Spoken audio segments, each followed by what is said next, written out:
नमस्कार दोस्तों, ये video editorial compilation for mains का पार्ट है। आप प्लेलिस्ट में जाके एडिटोरियल की वीडियोस पेपर वाइज और टॉपिक वाइज देख सकते हो। और अगर आप दिसंबर 2019 के बाद की वीडियोस को देखना चाहते हो तो वीडियो के नीचे मौजूद ज्वाइन बटन की सहायता से आप मेंबरशिप को ज्वाइन कर सकते हो। चलिए डिस्कशन स्टार्ट करते हैं। आप जीएस पेपर 2 के इस टॉपिक से आर्टिकल को रिलेट कर सकते हो। क्या कंटेस्ट है? हाल ही में अफगानिस्तान में तालिबान ने यह डिसाइड किया कि बकरीद के मौके पर 3 दिनों के लिए वो फायर नहीं करेंगे। मतलब 3 दिनों के लिए उनकी तरफ से सीज फायर रहेगा। तो ये देखो अफगानिस्तान के लोगों के लिए एक रिलीफ है, क्योंकि यूएसए और तालिबान के बीच पीस एग्रीमेंट साइन होने के बावजूद तालिबान के द्वारा लगातार अटैक्स किए जा रहे थे और वायलेंस में ना सिर्फ अफगानिस्तान की ट्रूप्स बल्कि जो निर्दोष सिविलियंस हैं उनकी जानें भी जा रही थी। वैसे देखो 2001 जब से वार स्टार्ट हुआ है अफगानिस्तान में, तब से लेके अभी तक तालिबान ने 3 बार सीज फायर का डिसीजन लिया है। एक बार जून 2018 में, उसके बाद दूसरी बार इसी साल मई में, और अब तीसरी बार बकरीद के मौके पर 3 दिनों के लिए सीज फायर किया जाएगा तालिबान के द्वारा।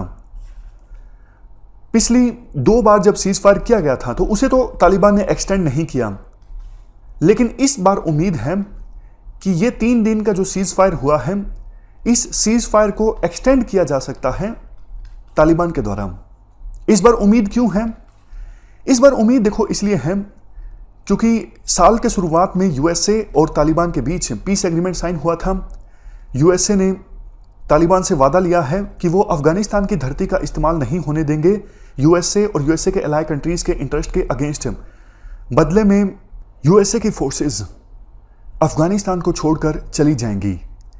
एग्रीमेंट में देखो यह भी डिसाइड हुआ था कि तालिबान अफगानिस्तान की सरकार के साथ बातचीत स्टार्ट करेगा, लेकिन उससे पहले अफगानिस्तान की सरकार जो है वो 5000 तालिबानी प्रिजनर्स को रिहा करेगी जो विभिन्न जेलों में बंद हैं, और बदले में तालिबान जो है वो भी 1000 के आसपास अफगानिस्तान सरकार के जो सोल्जर्स हैं जो अभी फिलहाल तालिबान के कैद में हैं उन्हें रिहा करेगा। बट देखो इस प्रोविजन को इंप्लीमेंट करने में शुरुआत में अफगानिस्तान की सरकार जो थी वो रिलेक्टेंट थी। अफगानिस्तान की सरकार का कहना था हम आपके 5000 जो ये प्रिजनर्स हैं इनको नहीं छोड़ेंगे। तो तालिबान ने यह कह दिया कि अगर आप इन्हें नहीं छोड़ोगे फिर हम आपके साथ बातचीत नहीं करेंगे। तो बातचीत स्टार्ट ही नहीं हो पाई थी।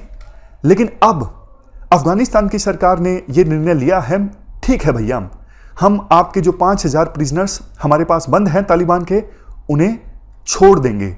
तो अफगानिस्तान की सरकार ने जब यह अनाउंस किया, उसके बाद तालिबान ने कहा है कि यह 3 दिन का सीज फायर रहेगा बकरीद के मौके पर। तो इसीलिए उम्मीद है कि इस सीज फायर को एक्सटेंड भी किया जा सकता है तालिबान के द्वारा, ताकि पीसफुल इन्वायरमेंट में बातचीत हो सके तालिबान के बीच और अफगानिस्तान की सरकार के बीच। यह माजरा है। अब देखो काफी सारे इश्यूज भी हैं। इशू क्या है? ये यूएसए ने क्या किया?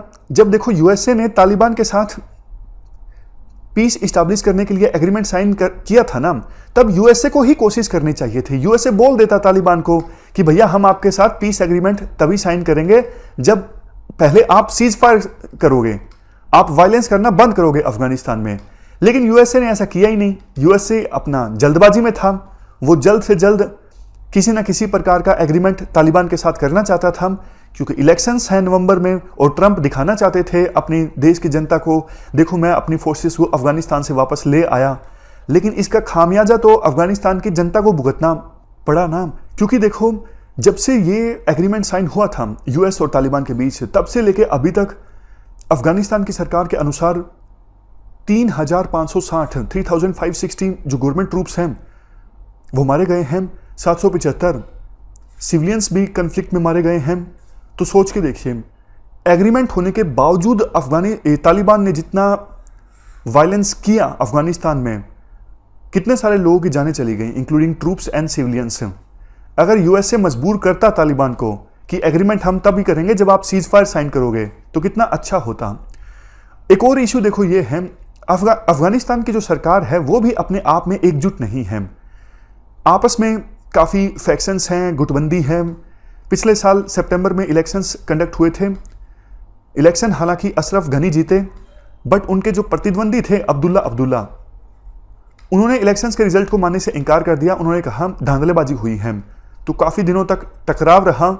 अंत में फैसला ये निकला कि अब्दुल्ला जो हार गए हैं, उनको high council for national reconciliation, ये काउंसिल जो है तालिबान के साथ बात करेगी पीस इस्टेब्लिश करने के लिए। तो अब्दुल्ला को इस काउंसिल का चेयरमैन बनाया गया है, तब जाके वो शांत हुए। बट देखो, इन सब फैक्टर्स के कारण तालिबान की सिचुएशन आज के समय में अफगानिस्तान में मजबूत है, और दोनों अफगानिस्तान की सरकार और तालिबान आपस में जो नेगोशिएशंस करेंगे, अपर हैंड तालिबान के पास होगा। तो ये हमने पूरा आर्टिकल डिस्कस किया। इस डिस्कशन में फिलहाल इतना ही है। Thank you very much for discussion.